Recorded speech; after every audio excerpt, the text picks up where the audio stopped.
The fluorescent lights buzzed like angry wasps above my hospital bed, and I couldn't shake the feeling that my wife was screwing me over in more ways than one. Not literally screwing me.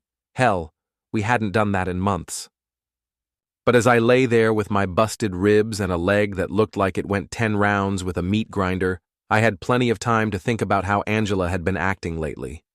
My name's Eli Carson, and 3 days ago, I wrapped my pickup around a telephone pole thanks to some idiot running a red light. The other driver walked away without a scratch, naturally. Me? I got a front row seat to Maine's finest medical care, and a wife who suddenly couldn't be bothered to visit more than once a day. Mr. Carson? The nurse poked her head through the doorway. Your discharge papers are ready. Is your wife coming to pick you up? I grabbed my phone and fired off a text to Angela. Can you pick me up? Discharged early. The reply came back faster than a slap in the face. Busy trip, can't leave. Uber, Trip Travis Mahoney. Angela's new best friend, who'd appeared in our lives about 2 months ago like a bad rash. Rich kid from down south who'd moved to our little Maine town with daddy's money and a smile that could sell ice to penguins.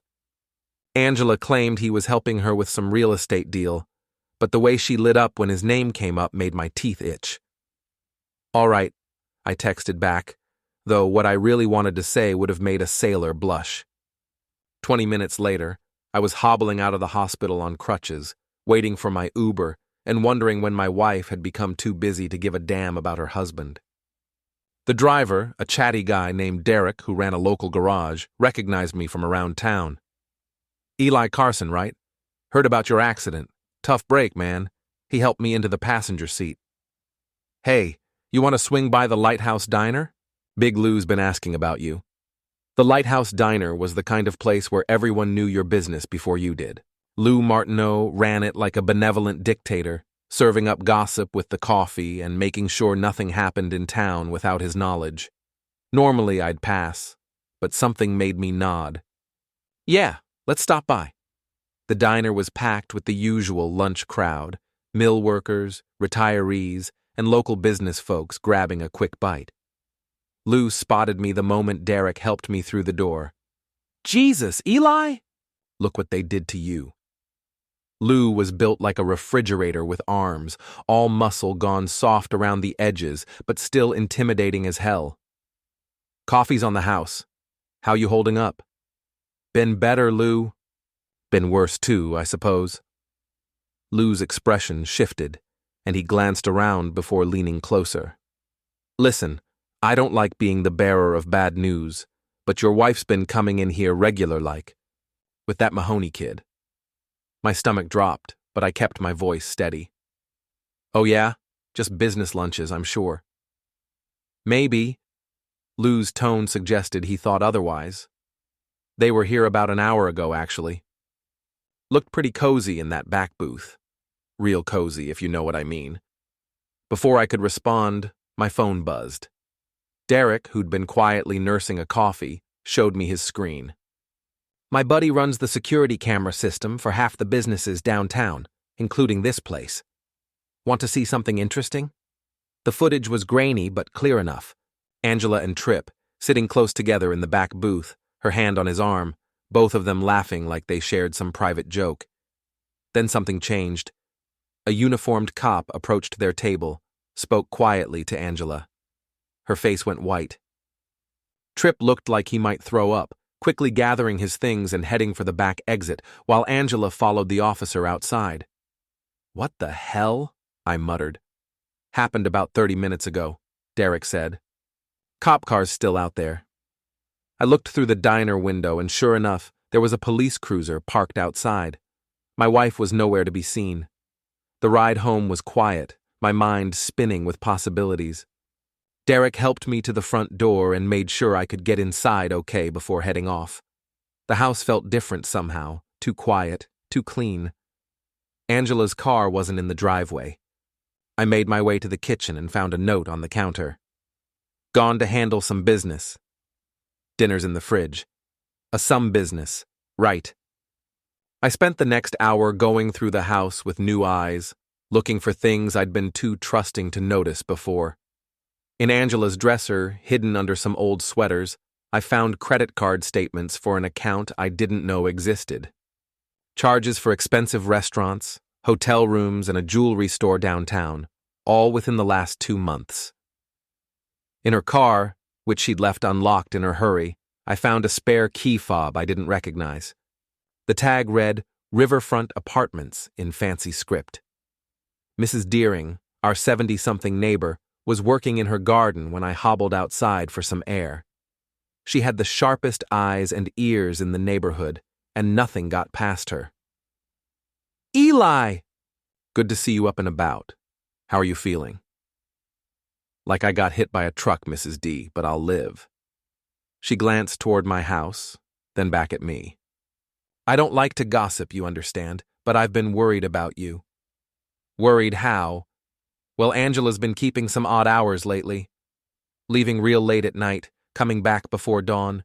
Sometimes she doesn't come back at all, Mrs. Deering's voice dropped to a whisper. And that fancy car's been parked at the end of the block a few times. The one that belongs to that Mahoney boy.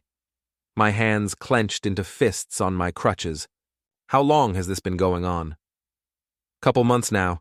Started right around the time you had that big fight about money, remember? The walls are thin, dear. I remembered. Angela had been pushing for us to refinance the house, take out a bigger mortgage to invest in opportunities. I'd said no. We were fine as we were. She'd been cold to me for weeks after that. Thanks for telling me, Mrs. D. I appreciate your honesty. I hope I'm wrong, Eli. I really do, but you deserve better than secrets. That evening, Angela came home around 8, looking frazzled and avoiding eye contact. She busied herself in the kitchen, heating up leftover casserole and chattering about her day like nothing had happened. How was your first day home?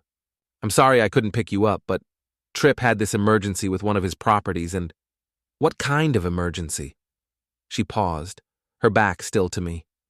Just paperwork stuff. Really boring.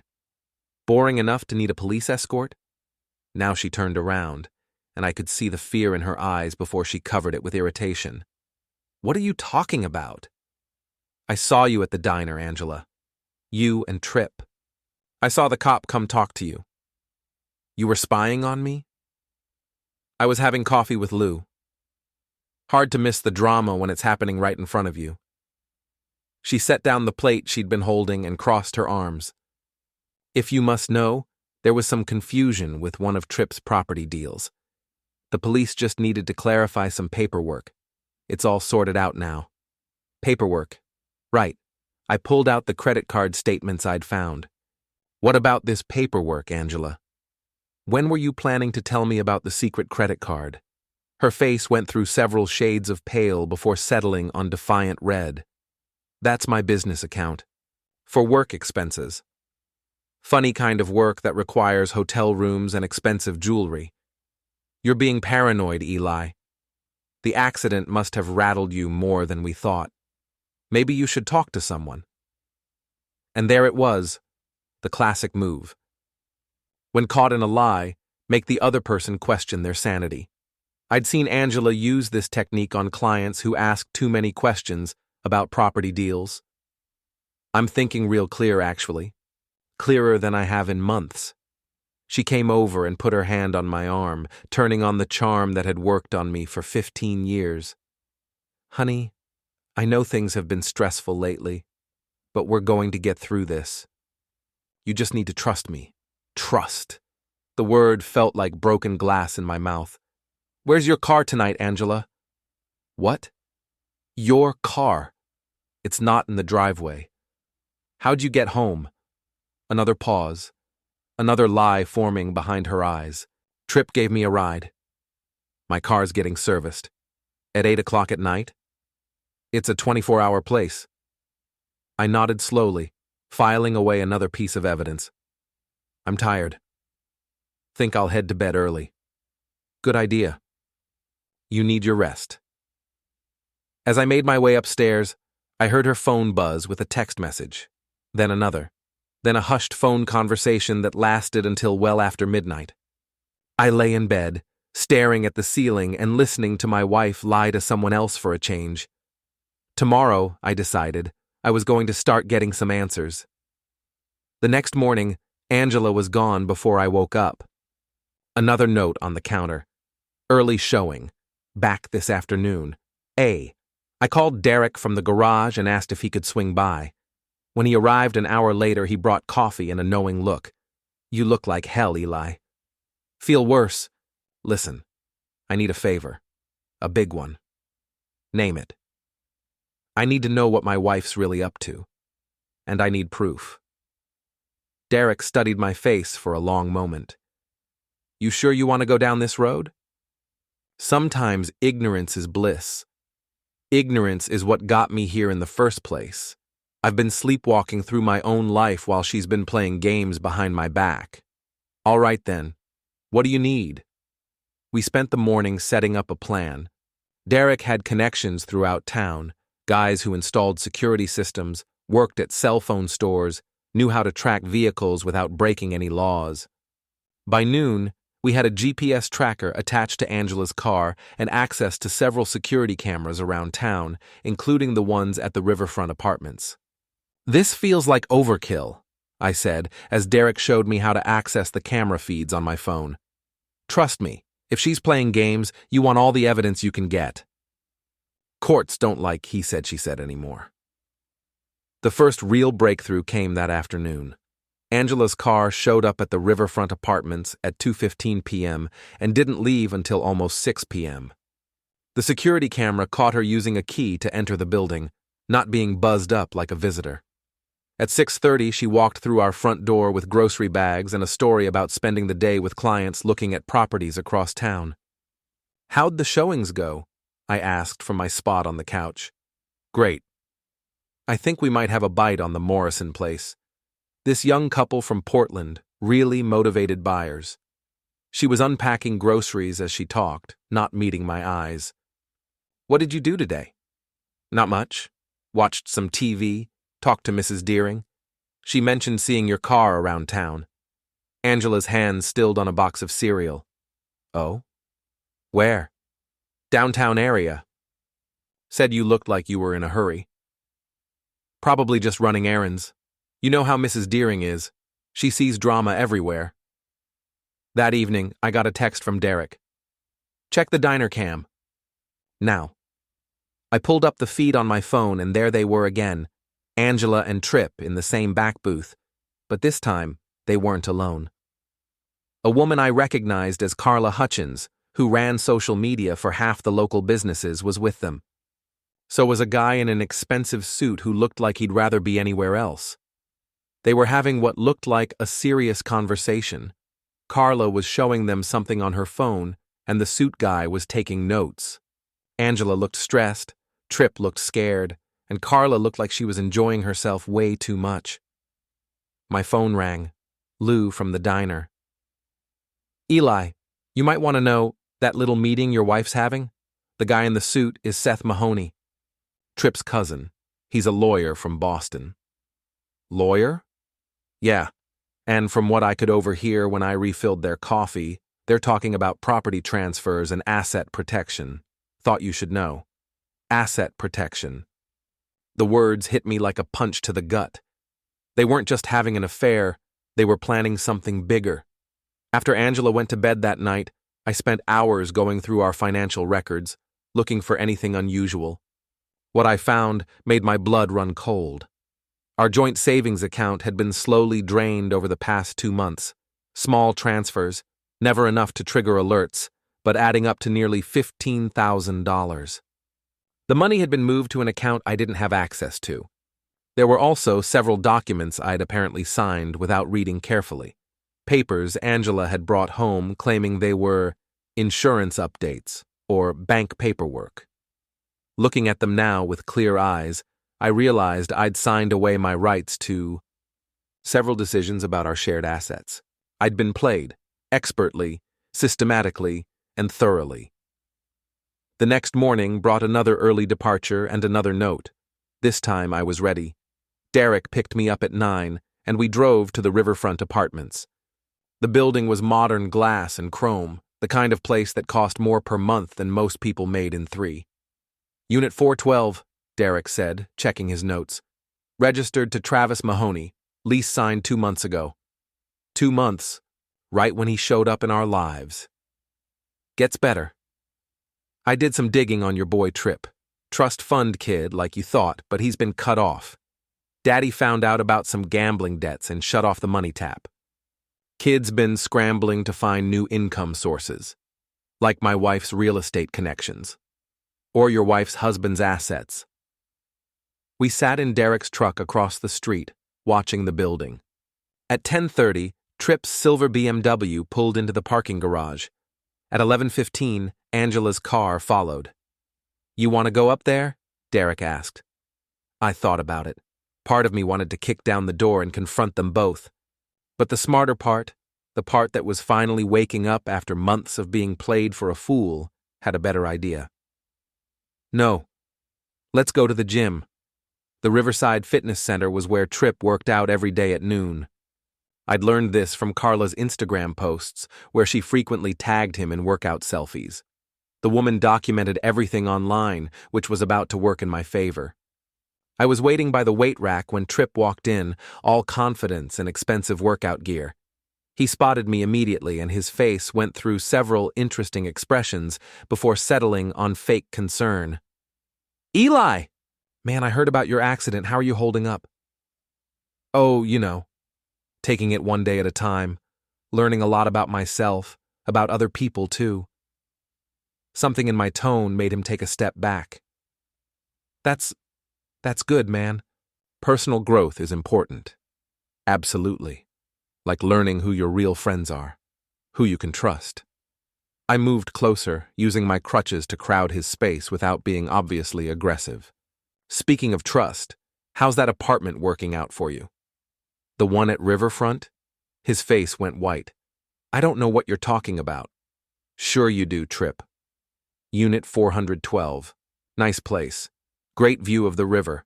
Must be expensive, though. Good thing you've got business partners to help with expenses? Look, Eli, I think there might be some misunderstanding. Oh, there's definitely been a misunderstanding. See, I understood that when a man befriends a married couple, he's befriending both people, not just the wife, not just her assets, not just her signature on documents she doesn't bother to explain to her husband. Tripp was sweating now, and not from his workout. I don't know what you think you know, but I know enough. I leaned on my crutches and gave him my best smile. Have a good workout, Tripp. Enjoy it while you can. I left him standing there, probably wondering how much I actually knew versus how much I was guessing. The truth was, I was still putting pieces together, but his reaction told me I was on the right track. That afternoon, Derek and I took a trip to the parking lot behind the Riverfront Apartments.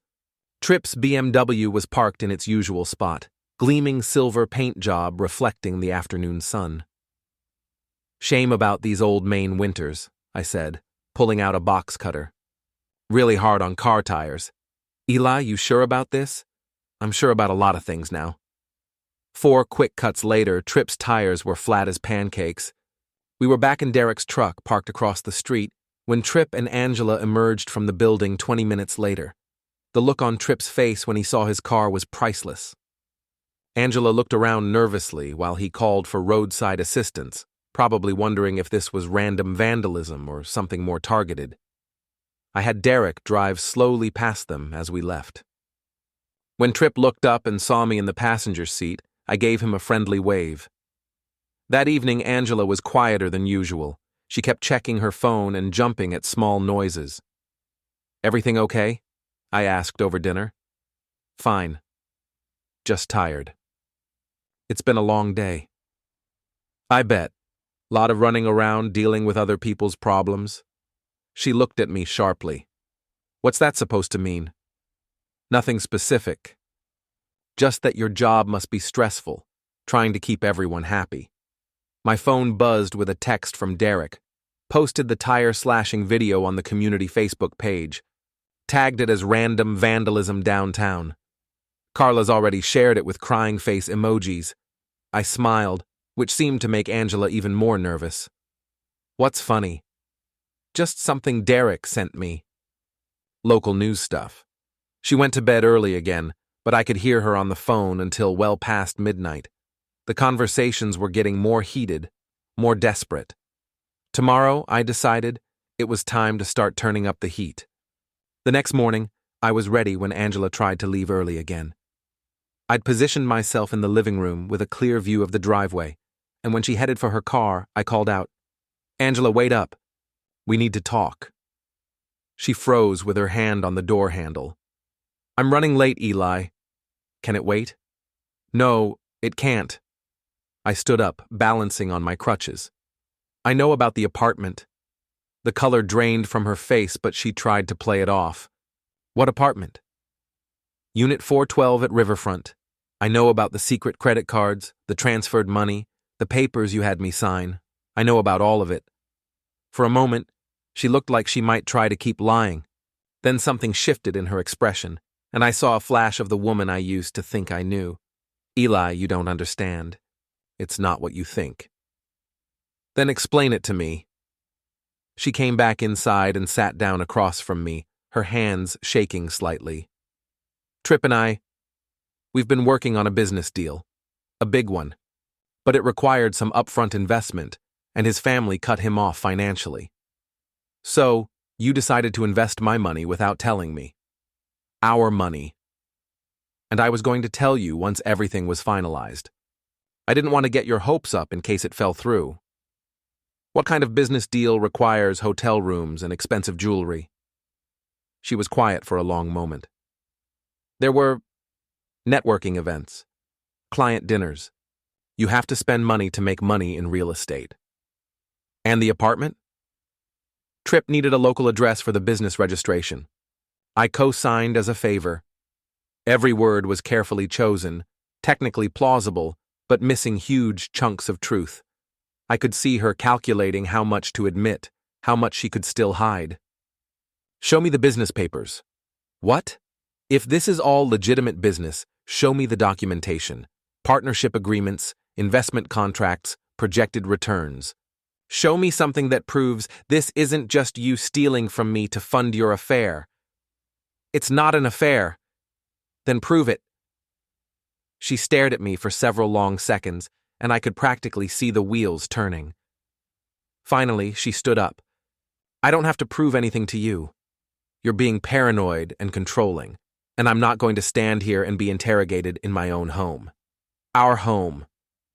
That I paid for. With money from accounts you've been draining. I'm leaving. When you're ready to have a rational conversation, let me know." She grabbed her purse and headed for the door again, but I wasn't done. "Angela." She turned back, and I held up my phone with the video Derek had captured of her entering the apartment building. The whole town's about to see this. Lou's putting it up on the community board at the diner. Carla's Facebook page is next. Then the local newspaper's website. You wouldn't try me. For the first time since this whole thing started, I saw real fear in her eyes. Not just worry about being caught, but panic about public humiliation. In a town like ours, reputation was everything, especially for someone in real estate. "What do you want?" "I want the truth. All of it. And I want my money back. I can't just..." "Then I guess everyone in town gets to see what Angela Carson does during her business meetings." She sat back down, her hands clenched into fists. "Fine. Yes, Tripp and I have been involved. But it started as business, I swear. He had this opportunity, a development deal that could have made us both rich. But it required capital, and his family wouldn't help. So you stole from me. I borrowed from us. I was going to pay it back with interest once the deal went through. And the affair?" She was quiet for so long I thought she might not answer. "It just happened. We were spending so much time together, working on the project, and you were always so negative about taking risks. Tripp understood my ambition." "Your ambition to screw me over. It wasn't supposed to be screwing you over. It was supposed to be a surprise, a way to finally get us ahead financially." I laughed, and the sound was bitter even to my own ears. "A surprise. Right. And I suppose having your lawyer cousin draw up papers to protect your assets from your husband was part of the surprise too. Her face went white again. How did you... I know about Seth. I know about the asset protection planning. I know you've been systematically stealing from me while planning to leave me with nothing. She started crying then, but they were angry tears, not remorseful ones. You never wanted anything better for us. You were content to just exist. Work your little job, live in this little house, never dream bigger. I wanted more. You wanted more, so you decided to take everything I had. I wanted us to have more, but you were too stubborn to see the opportunity. I stood up, suddenly exhausted by the conversation. Pack your things, Angela. I want you out by tonight. You can't kick me out of my own house. Watch me. The mortgage is in my name. The deed is in my name. The only reason your name is on anything is because I trusted you. That ends now. I'll fight you on this. With what money? The money you stole from me? Good luck explaining that to a judge. She stormed out then, slamming the door hard enough to rattle the windows. I watched through the blinds as she peeled out of the driveway, probably heading straight to Tripp's apartment. My phone rang almost immediately. Derek. I saw her leave. Looked pissed. How'd it go? She admitted everything. Well, most of it. Tried to spin it as a business deal gone wrong, but she admitted to the affair and the money. What's the plan now? I looked around the house I'd shared with Angela for 15 years, seeing it with new eyes. It felt different already, like a weight had been lifted. Now we make sure the whole town knows what kind of person she really is. The next few hours were a whirlwind of activity.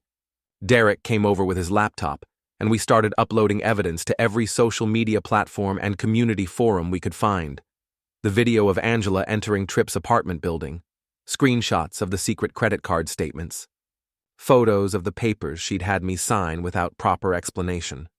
Lou at the diner was more than happy to put everything up on the community bulletin board. Mrs. Deering spread the word through the neighborhood gossip network. By evening, half the town was talking about Angela Carson's affair and financial shenanigans.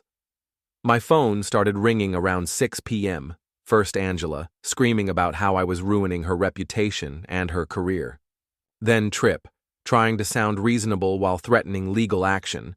Then Seth the lawyer, making official-sounding demands that I remove the libelous content immediately. I ignored them all. The real fireworks started the next day. Angela showed up at the house with Tripp and Seth in tow, demanding to collect her things and threatening all kinds of legal action. I was ready for them. Gentlemen, I said, opening the door with a smile. And Angela. How nice of you all to come by. Cut the act, Eli, Seth said, stepping forward. You're going to remove all that content from the internet, and you're going to issue a public apology, or we're going to sue you for everything you're worth. Sue me for what? Telling the truth? For invasion of privacy, defamation, harassment? With evidence I gathered legally from my own property and public places? Good luck with that. Tripp tried a different approach. Look, man, I know you're hurt, but this has gotten out of hand. People are calling my father, my business contacts. You're destroying innocent people's lives. Innocent? I laughed.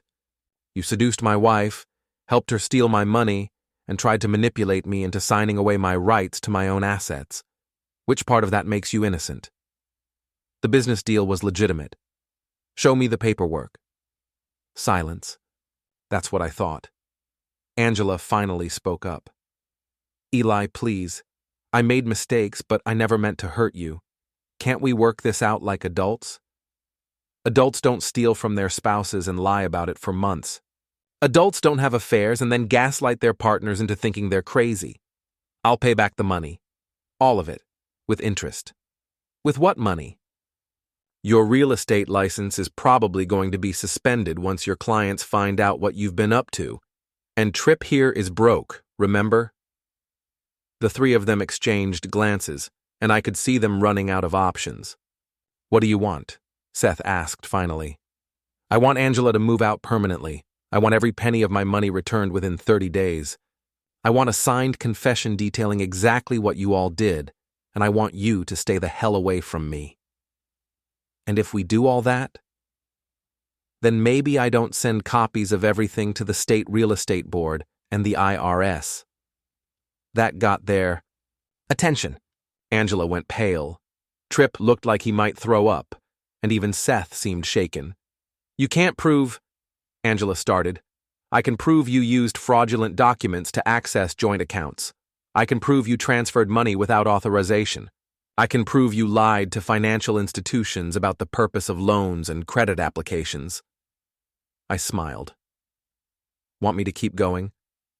They left without another word, Angela shooting me one last look of pure hatred before climbing into Tripp's BMW.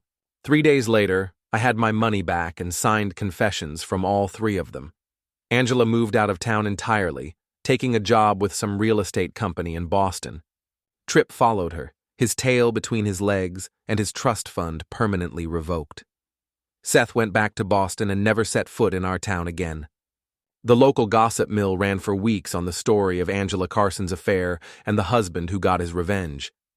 I became something of a local legend, the guy who outsmarted the cheaters and came out on top. Mrs. Deering brought me casseroles and updates on the neighborhood drama. Lou gave me free coffee and a booth with the best view in the diner. Derek became my closest friend, and we started a small business together fixing cars and installing security systems. 6 months later, I was sitting in that same booth at the Lighthouse Diner when Derek slid in across from me with a grin. "You're not going to believe this," he said, pulling out his phone. "Remember Carla? Angela's social media friend? What about her? She just posted this." He showed me a Facebook screenshot. It was a long post from Carla detailing how Angela and Tripp had tried to get her to help them hide assets and create fake business documents. How they'd offered to cut her in on their scheme if she'd help them discredit me online. "She kept all their messages," Derek continued. "Screenshots, recorded phone calls, everything. Apparently, her conscience finally got to her." I read through the post, shaking my head in amazement. Even after everything, they'd been planning more elaborate schemes to avoid the consequences of their actions. "There's more," Derek said. "Tripp's father found out about the whole thing, cut him off completely and filed charges for the money Tripp stole from the family business to fund his lifestyle. Kids looking at serious jail time. And Angela? Lost her real estate license. The Boston company fired her when they found out about the fraud charges. Word is she's working at a call center now." I leaned back in the booth, sipping my coffee and looking out at the town I'd called home for most of my life. It felt good to be vindicated, to have the truth finally come out completely. "You know what the best part is?" I said to Derek. "What's that?" "I'm actually happy now. For the first time in years, I'm genuinely happy." Lou appeared at our table with a fresh pot of coffee and that knowing smile of his. "Heard through the grapevine that Angela tried to come back to town last week. Wanted to make amends and see if she could get her old clients back." "Oh yeah? How'd that work out for her?" "Let's just say the reception was chilly. Real chilly. She was back on the highway within 2 hours. I raised my coffee cup in a mock toast. Here's to lunch being over. Permanently." Derek clinked his mug against mine. "And here's to the best revenge being a life well lived." As we sat there in the diner, surrounded by friends and neighbors who'd seen me through the worst time of my life and come out the other side, I realized something important. I hadn't just gotten revenge on Angela and Tripp. I'd gotten something much more valuable. I'd gotten my life back. Life back. Life back. Life back. Life back. Life back.